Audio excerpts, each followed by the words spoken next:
嘅內地社會消費額咧，其實就係負增長嘅，負0.6%。咁同比啦，咁618又咁淡靜啦，咁我覺得即係好似有一個佐證咧，就係其實成個國內嘅消費咧係一個比較疲弱嘅狀態。咁你覺得而家零售面對緊嘅究竟係一種咩壓力咧？咁乜嘢令到零售係即係咁疲弱嘅環境或者咁疲弱嘅狀態咧？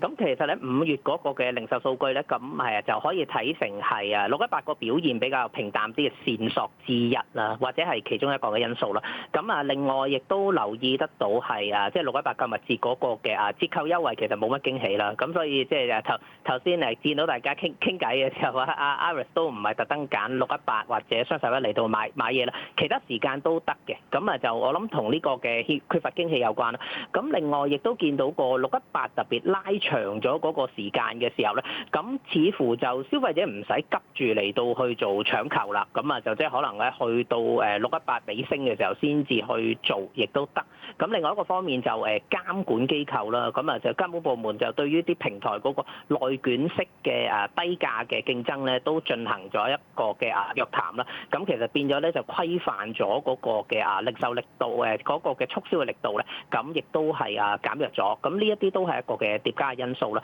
咁如果你話宏觀嚟到去睇嘅時候咧，中國嗰個內需其實而家傾向上係一個結構性嘅疲軟啦。咁就嗰個財富效應咧，其實係大不如前嘅。咁就以往咧就內房個市道比較強啲嘅時候咧，咁就變咗係帶動咗係國民嗰一個嘅資產咧係比較上係即係強盛一啲。咁但係而家因為個內房低迷咧就縮咗水啦。咁另外就疫情之後嘅時候，似乎就內地嘅經濟都未重拾翻個節奏啦。咁影響咗青年人嗰個高收入率同埋係整體嗰個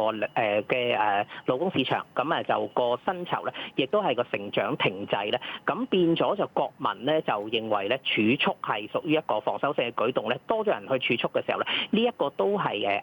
咗嗰個嘅消費嘅狀況喺度。咁所以即係目前整體嚟講咧，其實因為個財富效應威力就大不如前啦。咁同埋亦都見到今年3月以嚟 A 股嗰個走勢又麻麻地啦，咁又變咗股市又賺唔到錢，樓市又唔係好產生到嗰一個嘅財富嘅時候咧，呢一啲都會影響咗咧整體嗰一個嘅銷售嘅行情咯。